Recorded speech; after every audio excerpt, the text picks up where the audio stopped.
Is your child's choice of clothing just driving you crazy? Is your daughter's shorts too short? Or maybe your son's pants are like down along their knees. Does your child seem to mix up their gender roles when they get dressed? Or does your child's fashion sense embarrass you in public? Or maybe you just have the pickiest kid when it comes to their clothing choice. Well, I'm so excited to have on today Jessica Montour, a wardrobe guru since 2013. She is founder of Fashion Forward, which styles and shops for clients of all ages.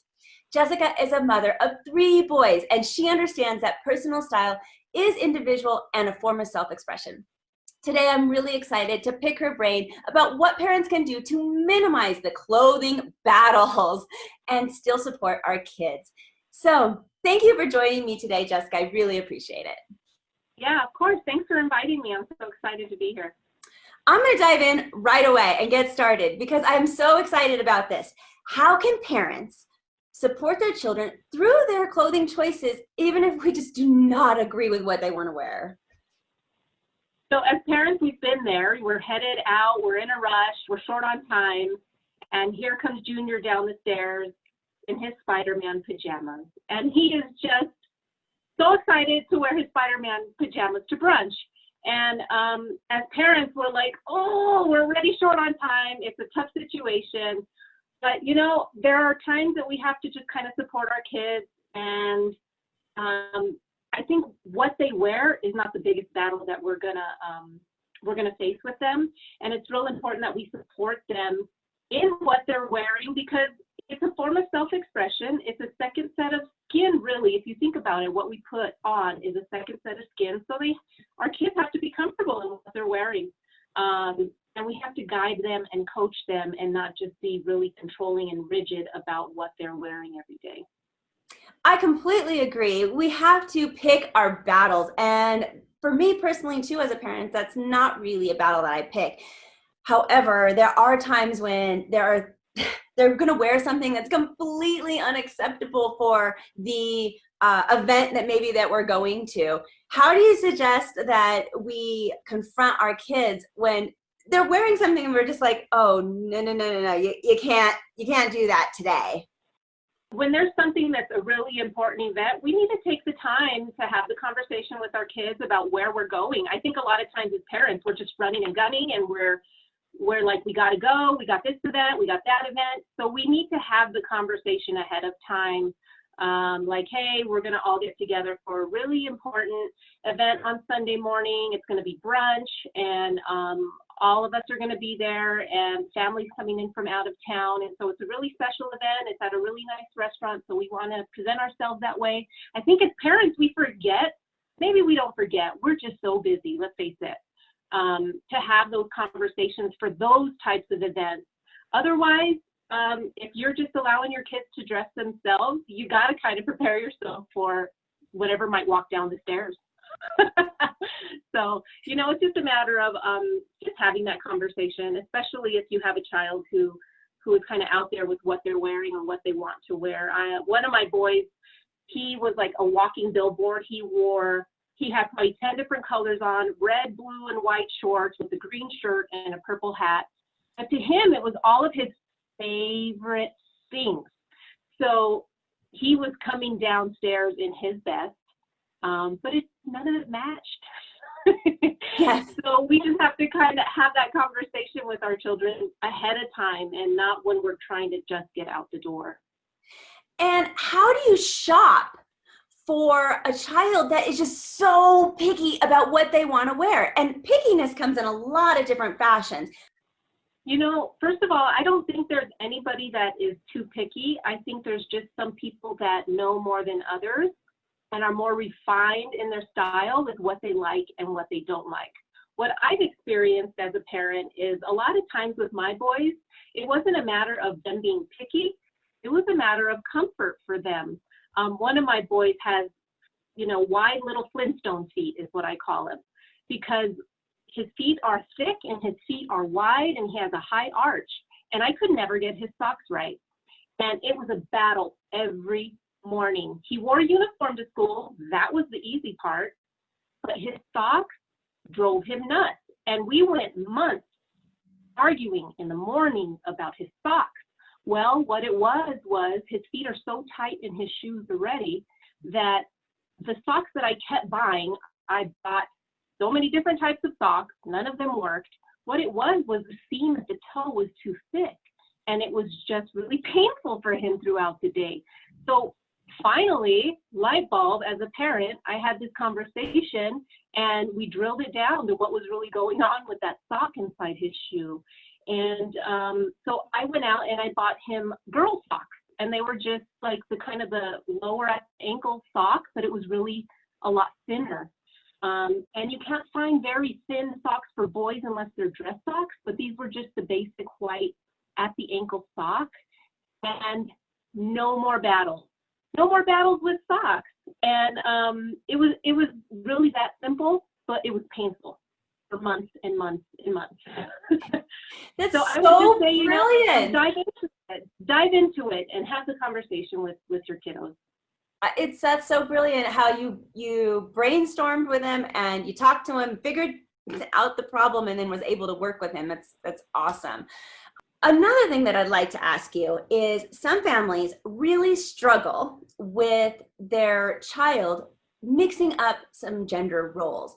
Not every family, but there are families that that do struggle with that, because maybe their son wants to wear pink and sparkles, or maybe their daughter just does not want to wear that Easter dress, and for some families it's not a big deal, but for others it could be a battle. How do you suggest that parents navigate through that kind of very sensitive terrain? This is such a very real topic, and I know that there's a bit of a generation gap in how parents versus the children think when it comes to gender roles. I feel like when I was growing up, it was very clear. Boys wore blue, girls wore pink, baby showers were set up that way, and it was very gender specific on the boys are going to do sports and the girls are going to love unicorns and tea parties, and it's not that way anymore. And I think first and foremost, we need to make sure that we don't judge. Okay, we need to make sure that we're supporting our kids as they're going through, maybe it's a transition or maybe it's a phase.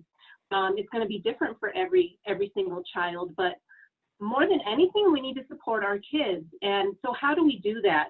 Well, it's gotten a lot easier, because as I'm shopping for people ages 5 to 85, there's a lot of nice pieces that are not very gender specific.